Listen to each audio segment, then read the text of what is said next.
Visiem čau! Jūs esat mūsu pirmajā podkāsts par mākslu un mākslas aktualitātēm. Mums šodien ciemos ir Raimonds Patazis. Kā jūties? Normāli. Superīgi. Es neesmu gulējis, braucu no Rīgas visu nakti, un tāpēc galva bišķi nestrādā. Uz dienu vēl skolā, tāpēc nav vienkārši trešdienas. Trešdienas nav man vienkāršas, bet es centīšos. Nē, viss ir ok, mēs vienkārši tā kā runājam. Mēs varētu sākt arī no kaut kā aktuāla. Nesen bija Neskarts. Neskarts tas ir tāds kā mākslinieku bazārs. Tas bija tāds kā tirdziņš, kurā arī bija bazārs par mākslu. Un man arī nāk jautājums, kāda jums ir doma un sajūtas vispār par Neskartu, ko jūs domājat, kā viņš, kā jūs vispār domājat, vai labi sanāca vai slikti sanāca viņš? Neskarts sanāca vēl labāk nekā pagājušajā gadā un nekā vasarā. Tādā ziņā, ka cilvēki jau zināja, ko viņi iet. Bija vieni cilvēki, kuriem ļoti patika tā atmosfēra, ko mēs radījām, un tā vieta, ko mēs apdzīvojām. Bet bija cilvēki tāda ļoti utilitāra. Tāda mērķi nākt, viņi nāk pirkt. Viņam vienalga, kur mēs taisītu to, kaut vai aktu zālē. Viņi zina, ka tur būs māksla, kas ir iegādājama par salīdzinoši demokrātisku cenu, par to, tepat Rezeknē, Latgalē radīta māksla, un viņi nāk to novērtēt. Tāpēc auditorija ir ļoti dažāda, un viņi ir tāda pieauguša tendence, un tas mums liek domāt, ka mēs darām visu pareizi. Un Neskarts pirmām kārtām tā ir komanda, tie esam mēs, Kodols, kas to organizē, un būtībā tas viss balstās uz mūsu entuziasmu un uz studentu darbiem. Jā, man arī tā kā patika ļoti Neskarts. Man pat bija drusku tāds kā šoks, ka bija ļoti, ļoti daudz cilvēku. Es pat negadīju, ka tik daudz. Es zināju, ka būs daudz vairāk, tāpēc, ka jau principā visi zina, kas ir Neskarts. Kā vasarā ne īsti visi zināja vēl, kas tas ir. Bet jā, bija baigi daudz cilvēku, un arī bija tās sarunas, tas bazārs par mākslu, arī tas bija diezgan interesanti. Jā, un varbūt ja tā nav konfidenciālā informācija, varbūt jūs varat padalīties, kad būs nākošais Neskarts un kas tur principā plānojas? To mēs izdomāsim. To mēs domājam visu kopā. Mums ir paredzēts, ka varbūt arī būs vēl festivāls vasarā, citā pilnīgi formātā, bet to mēs paši izdomāsim, izlemsim. Bet nākošajā ziemā pilnīgi noteikti viņš būs. Šeit kādā vietā Rezeknē, mākslas Neskartā vietā. Mums tā ideja, ka mēs vienmēr atklājam, katru pasākumu atklājam kaut kādu jaunu vietu. Tādējādi iedodam arī tai vietai tādu jaunu šarmu varbūt. Palīdzam atrast jaunos īrniekus un tā. Jo vasarā mums arī tā arī bija. Mums ir cilvēks, kurš grib celt tajā vietā būvēt tā kā biznesu, viņš grib jau tā kā to plūsmu iestaigāt. Kad cilvēki jau sāk saprast, ka tur kaut kas varētu notikt, un tad viņš nāk pie mums, viņš saka, hei, negribat uztaisīt festivālu. Mēs sakam, mēs varam uztaisīt festivālu. Un attiecīgi sāk jau aktualizēties tā vieta, pirms tam, kas bija vienkārši aizaugusi. Mums tā Neskartam tā funkcija ir tāda, ka mēs vienkārši aktualizējam arī pašu vietu. Ne tikai mākslu tirgojam, ne tikai runājam par mākslu, bet parādam arī tāds, kaut kādā ziņā arī pilsētā, kad ir labas vietas, kur organizēt foršas pasākums. Tas nav tikai kultūras nams, gors, un vēl tur, es nezinu, kaut kāds kafēnīca Pumpuri, bet to var darīt daudz kur. Attiecīgi mēs paplašam arī tādu skatījumu vispār uz ēkām, uz telpām, kā tādām, uz funkciju, ka tā funkcija var būt dažāda, ne tikai primāri. Tas man arī visvairāk pielināja tas, ka Neskartam nav tieši noteikta vieta. Kā tas arī varbūt ir tam arī savi plusi, bet man šķiet, ka tas ir kaut kā estetiskāk, kad cilvēki tā kā var citās vietās pabūt, citas vietas uzzināt. Un kā vasarā man tīpaši patika, ka tas bija, kaut kādā tādā mežā, kā dabā. Un tas bija arī, principā, svaigākais, tas arī bija diezgan forši. Un tas, ka arī šoreiz bija, apdzīvināta jau tāda, nemirusi, bet, jau tāda veta diezgan ēka. Jā. Un, starp citu, es biju arī šokā no tā, cik bija arī daudz mākslinieku pašu mākslinieku, kuri pārdeva savus darbus. Tur es redzēju, ka bija arī ļoti lielas tās gleznas, bija arī maziņas, bet bija baigi lielas. Kāda ir mākslas loma mūsdienās un cik stipri māksla ietekmē, teiksim, doto laiku? Tas ir gan laiks ietekmē mākslu, gan māksla ietekmē laikmeta tendences kaut kādā ziņā. Es domāju, tas ir, tas nenotiek tā vienpusēji. Es domāju, tas notiek tādā sakabē. Ir procesi, kas ietekmē mākslu, jo mākslinieki ir tie, kas visasāk reaģē, iespējams, kaut kādiem notikumiem. Viņiem nav ko drošinātāji, viņi uzreiz par to eksplodē savos mākslas izpausmes līdzekļos, un tad sabiedrība saprot, iespējams, ka šis ir kaut kas svarīgs, un tad sāk par to diskutēt. Attiecīgi māksla raisa diskusijas par laikmetu, un otrādi laikmets arī ietekmējas no mākslas tendencēm. Tas ir gan reklāmā, gan modē, gan mākslā, gan dizainā. Tas tā ir, viens otru papildina. Un tu nevari saprast, kurš no kura sākas. Tāda ir atbilde. Jā. Principā par to, kā viens ietekmē viens otru, tā jau arī ir, ka principā mākslinieki arī daudzi taisa savus darbus arī uz kādiem notikumiem, attiecīties uz kādiem notikumiem, piemēram, kā, nezinu, tur tas pats, tur varbūt kāds, kā Ukrainā karš, arī daudzi darbi bija izveidoti, arī, piemēram, kā tagad ir tajā Izraēlā karš ar Palestīnu. Protams, nav pašlabākie piemēri, bet tā ir. Piedod, tas pats arī globālās sasilšanas un plasts, okeāni, kas pilni ar plastmasu, bēgļu krīzes, tur ir ģeopolitiski kaut kādi notikumi. Tas, kāds uzvar Eirovīzijā, tur atkal tas jauns trends rodās. Ļoti daudz, kas ietekmē, un bieži vien nevar saprast, kas ko ietekmē, kas ko sāk, ar ko tas viss sākas. Bet tā. Man bieži uzdod šo jautājumu saistībā ar reklāmu un dizainu, un tad es saprotu, ka īstas atbildes uz šo jautājumu nav tādas, pasaku, un tā ir. Nevar saprast dažreiz, kas ko ietekmē. Kā mēs sākam runāt par karu un to, kā mākslinieki zīmē un glezno darbus par karu, vai attiecībā uz to pašu tēmu, pieņemsim kara, vai mākslā jābūt cenzūrai, vai mākslu var vispār cenzūrēt, un vispār vai tas tā kā reāli ir iespējams. Vai labāk tomēr dot vaļu tiem māksliniekiem, un lai viņi zīmē tieši kā viņi redz, un kā vajag, un kā viņi jūt? Es domāju, tā baigi atkarīgs no mākslas izpausmes. Es saprotu, ka man atbildi tāda kopēja atbildi, protams, ka nedrīkst neko cenzēt, bet, ja ir kaut kāda brīvā griba un brīvā, katram ir iespējas izteikties. Bet, teiksim, ja mēs runājam par kaut kādām mākslas formām, izpausmēm, kas rada kaut kādu destrukciju vai provocē nevajadzīgu agresiju cilvēkos, vai rada kaut kādas traumas psiholoģiskas, piemēram, tur filmas, kurās tur kaut kādas skati varbūt briesmīgi ir, vai filma jau arī ir mākslas izpausmes līdzeklis, vai arī, kaut kāda performance, kur tur kāds tur tiek ievainots mākslas vārdā. Man liekas, ka tas ir tā kā, nezinu, vai tas būtu jāredz plašām auditorijām, iespējams tas ir translējams kaut kādās subkultūrās, nišās, un tad, ja masas grib, tad viņi paši tā kā līdz tam nonāk. Bet, es domāju, ka ir kaut kādas atsevišķas sadaļas, ko vajadzētu cenzēt vienkārši tikai tāpēc, lai tā sabiedrība ir daudz maz tā kā, nezinu, turās kopā, lai nav tur kaut kādas galējības, un tagad, kad ir pilnīgi visatļautība, kaut kāda vardarbība, kaut kādas galējības, kas vienkārši var tikai radīt kaut kādu destrukciju nevajadzīgu.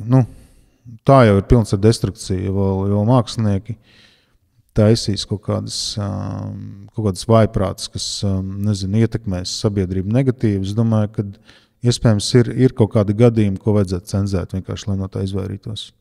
Vienkārši visu mūsu pašu labā. Nu, jā, tā vardarbība jau.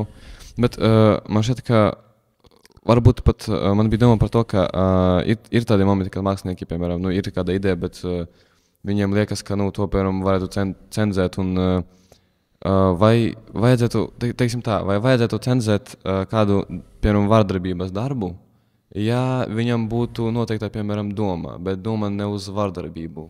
Tas ir tāds filozofisks. Tas ir pārāk filozofisks. Vajadzētu, ja būtu kaut kur pie sienas tas darbs, tad mēs varētu par to padiskutēt. Tas ir šobrīd tā baigi, pats saprot, kā mākslinieks arī pats, ka tur ir daudz dažādas nianses. Tas ir ļoti daudz slāņaini un jāsaprot. Arī, bieži vien, kur tā cenzūra ir, teiksim, kad tās kultūras, piemēram, kad viena kultūra provocē otru kultūru, kur ir kaut kādi kanoni, standarti, teiksim, tiem pašiem musulmaņiem. Viņiem ir kaut kādas lietas, ko viņi gadu tūkstošiem ievēro. Un, ja mēs vienkārši to kaut kā ignorējam un viņus tā kā provocējam, mēs izraisam kaut kādu agresiju no viņu puses. Tas ir tāds, ir bijuši arī daudz gadījumi, ka tie musulmaņi, ja viņi arī neiztur, viņi tur, apslaktē tur kaut kādas redakcijas un mākslinieks nogriež viņam galvas. Un tad mēs sakam, kas tie par viduslaikiem, kas tas tāds par vājprātu vispār. Bet attiecīgi ir kaut kādas robežas, ko varbūt nevajadzētu pārkāpt, un tad tas ir sensitīvs jautājums. Par mākslas cenzūru tas vispār sensitīvs jautājums. Un jebkurš, kurš saka, ka vajag kaut ko nedaudz cenzēt, tas uzreiz ir tā kā blacklistā, tā kā es, piemēram. Jo daudz uzskata, ka vajag tomēr. Visam jābūt tā kā brīvam, bet es esmu daudz redzējis, un man šķiet, ka katrai mākslai ir sava vieta un kaut kāds message un kaut kāda funkcija. Un ja tas trāpa tajā brīdī vajag, tad nav robeža, tad neko nevajag cenzēt. Bet ja tas izraisa kaut kādus nevajadzīgus konfliktus, tad priekš kam to vajag? Tāpēc, ka kāds ir nerealizējis sevī radošo garu, iedomājies, kāds tagad pateiks, mana performance ir sist mākslas skolai logus daudzīt ārā. Un viņš saka, 10. visu laipni aicināt uz manu performance, starts ir 10. Viņš nāk un ar ķieģeli daudz stiklus ārā. Un mēs tā, jā, šis ir laikmetīgi. Un tad mīnus 18 grādos mēs vienkārši salstam, jo logi ir aizklāti ar plēvi, piemēram. Jo viens ir izdomājis, ka tas ir viņa ārts tipa. Tu tā kā šito pērts, tev patīk? Protams, ka nē. Redzi, es droši vien cenzētu šādu gadījumu, un tad es droši vien tiktu pakārts stabā, jo es tā kā, nezinu, no savu kolēģu mākslinieku puses, kad redzi, mēs nocenzējām cilvēku brīvo garu vai brīvo gribu, whatever. Tas jau man vairāk drusku ir kā vardarbība, ja tu tā teikt, ejam sist logus skolai, tāpēc, ka mākslas skolā, un tur visi ir mākslinieki, un mēs esam mākslinieki, un tā būs mākslas darbs. Tur, izsitīsim sirsniņu no tiem logiem. Tas jau ir vairāk kā vardarbība. Nē, labi, sirsniņu izsist no logiem, tas ir pat es to gribētu redzēt. Labi, bet es domāju, tu saprati man ideju. Ir kaut kas, man liekas, ir ok, pat ja tas izraisa kaut kādu tur reakciju, bet ir kaut kas, kas ir vienkārši kaut kāda klāja provokācija tāda, kas ir vienkārši ar vēlmu pievērst savu uzmanību. Es nezinu, kaut kā ne. Tāpēc netik sen bija tāds notikums, kad bija tas Joho mākslīgais intelekts, un bija tāds moments, kad vienkārši viņam sāc rakstīt kaut ko normālu, un ja viņam kaut kas nepatīk, viņš sāk tur virsū braukt, ka tu esi tur, tavu IP tur izlikšu internetā, tur tavas fotogrāfijas izlikšu internetā.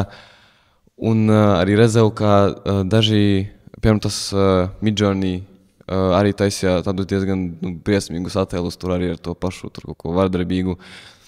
Un no tā es saku jauns nākušais jautājums, vai mākslu var ietekmēt mākslīgais intelekts, vai mākslu var aizvietot mākslīgais intelekts? Mēs daudz stundās par šo runājam ar studentiem. Man arī interesanti viņu viedoklis.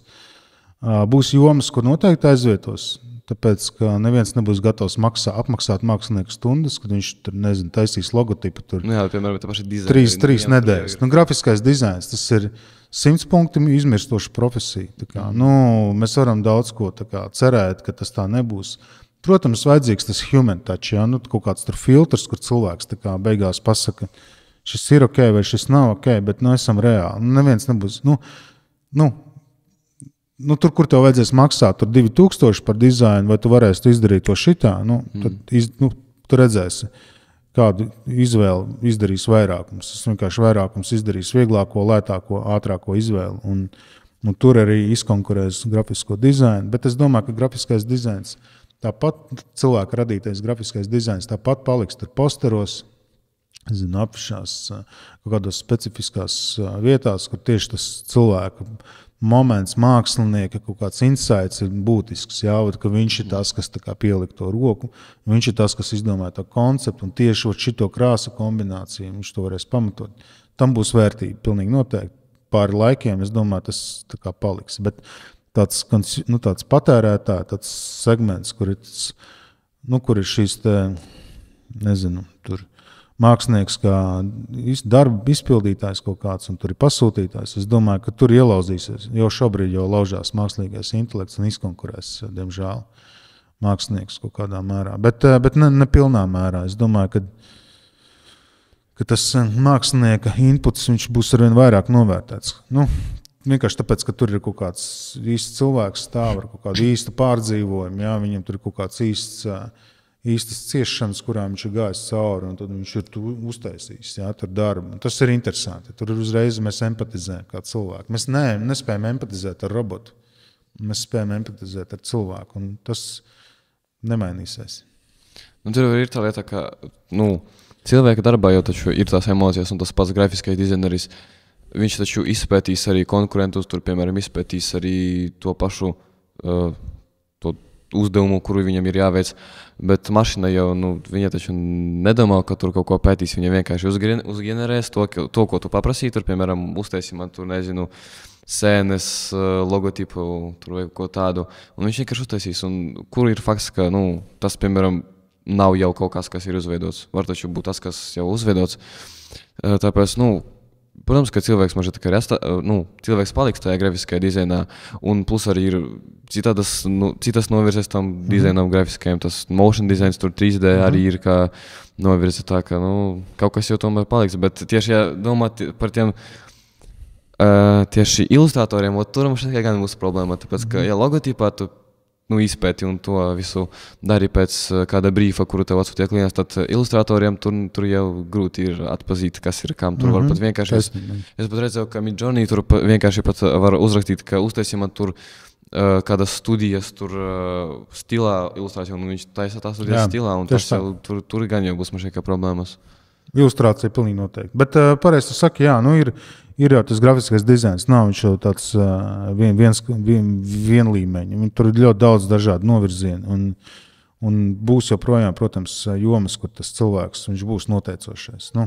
Tur AI tur, palīdzēs darbā, bet cilvēks tur tomēr būs vajadzīgs. Jo nebūs uzticība. Jo viņš jau arī halucinē. Tur ir lietas, ko viņš nedod.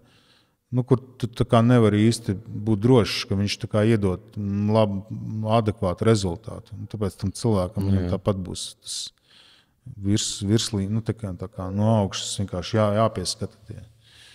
Un tur jābūt cilvēkam ar zināšanām, kurš saprot kompozīcijas, kurš saprot kaut kādu krāsu teoriju, kurš saprot, kas ir message koncepts. Tur jābūt ar zināšanām, lai to saprast. Es domāju, ka tādi noteikti cilvēki būs. Bet vairs nevajadzēs armiju ar tādiem cilvēkiem. Pietiks ar vienu uz 10 projektiem. Ja kādreiz vajadzēja 50 cilvēkus uz 10 projektiem, pietiks tagad ar vienu cilvēku un pārējo izdarīs AI, bet tur būs viens cilvēks, kas to vienkārši pieskatīs. Es negribu tagad katastrofizēt visu, bet jābūt vienkārši realistiem. Tas jā. Bet tur arī tas, ka daudziem AI tā teikt, ir taču arī robežas tā ko viņš var uztaisīt. Tur, piemēram, tam pašam Midjourney, viņam jau arī ir kādas robežas, viņš nevar tur pilnībā visu, tā jau nevar, tāpēc, ka tur viņi saprot, ka tie, kas izveido, viņi saprot, ka ja tur dot pilnībā vaļu, tur jau, būs, viss, kas var sanākt, tur kaut kādas vispār nesaprotamās, tur tās ilustrācijas, tās konstrukcijas, jā. Bet drīz būs video, un tad mēs parunāsim video. Jā. ievadi promptus un tev iedod gatavu reklāmas rullīti. Tagad jau ir tā, varbūt, Premierā Pro jau ir tās, ka tu vienkārši uzspiedz podziņu kādu video. Jā? Viņš vienkārši sagriež video pats fragmentos, viņš pats izgriež visu, ko tev tur vajag. Tā kā varbūt podkāstī kaut ko izies pilnībā AI, varbūt mēs vispār neko nedarīsim, kā zina, kā būs. Bet tur jā, tas ir traki, un it īpaši tām mākslas profesijām, tiem dizaineriem, ka nav īpaši patīkami, ka tu 4 gadus atmācījies skolā un vēl 4 akadēmiju, un tu jau neko nevari tur darīt. Tāpēc es vienmēr biedu pārtās, tāpēc es studentiem ļoti bieži es viņu prasu, jūs saprotat, ko jūs, kāpēc jūs šobrīd šo mācāties un kā tas vispār būs pēc 4-5 gadiem, vispār būs vajadzīgs. Kad laicīgi jau jāsāk koncentrēties kaut kādām lietām, ko iespējams, kas būs prioritārāks vēlāk, un tagad varbūt ir lietas, kuras vispār nebūs vajadzīgas. Un viņiem atkal jāizaicina mūsu pasniedzēji. Es gribu, lai studenti izaicina, lai viņi uzdod jautājumus, kāpēc mēs šito apgūstam. Kāpēc mēs 3. lekciju runājam par šīm lietām? Jūs varat atbildēt. Es gribu, lai man izaicina kā mācības spēku. Es gribu, lai no studentiem tas nāk ārā, lai studenti paši analizē, un paši jūs mācāties, un tas ir jūsu dzīves laiks. Un tā ir, man liekas, tas ir svarīgi, kā jūs pavadat savu dzīves laiku arī skolā. Un cik jūs varat spiest mūsu stūrī un vienkārši šiem jautājumiem likt mums pašiem mēģināt saprast, varbūt tiešām kaut kas jāmaina. Ja jūs to nedarīsiet, mēs neko nemainīsim. Cilvēks ir slings pēc dabas. Principā, jebkurā gadījumā, agri vai vēl, gandrīz katrā profesijā tiks nomainīta ar kaut ko, tāpēc, ka, kā bija arī, kad tā industriālā revolūcija arī cilvēkus nomainīja, tās mašīnas. Tas vienkārši ir, to nevar vienkārši izbēgt, tas 100% nonāks. Vienkārši tur jau ir tas vairāk jautājums par to, vai tu pats esi gatavs, tā teikt, pāriet tam pāri un sākt kaut ko citu, piemēram, darīt, vai vienkārši, vai uzspiest uz savējo, ka es būšu tas labais dizaineris, viens no tiem 100, kuri vēl palika, pieņemsim, un tomēr taisīšu dizainus un viņus no manis pērks. Tur vairāk jau arī tas jautājums pašā cilvēka, viņš grib palikt tādīt, par dizaineri, kurš varēs darīt labāk nekā AI. Jā, tieši tā. Cilvēkam pašam jājūt, viņš varēs dot kaut kādu vērtību, ko citu spēs novērtēt. Bet nezinu, naudu ar laikiem vai vienalga. Protams, jā. Tagad jautājums jums, skatītājiem. Mēs ļoti ilgu laiku bijām domājuši, kā nosaukt šo podcastu. Un no sākuma bija tāds, ka nosaukums Artcast, jo mēs esam artcore. Bet tas skan kaut kas ļoti banāls, kā kaut kas, kas ļoti visticamāk jau ir. Tādēļ varbūt jums būs kādi piedāvājumi, varbūt jūs zināsiet, kā varat nosaukt podcastu. Rakstiet komentāros. Šodien mēs parunājam par mākslu, par neskarcu, mēs parunājam par to, kā māksla ietekmē mūsdienas. Mēs parunājam par to, vai mākslu ietekmē AI, un to, vai AI varētu aizvietot māksliniekus. Bet jums, mani dārgie skatītāji, es novēlu, lai mākslīgais intelekts jūs neaizvietotu. Un novēlu jūs piesakotu mums, lai vairāk uzzinātu par mākslu un par mākslas aktualitātēm.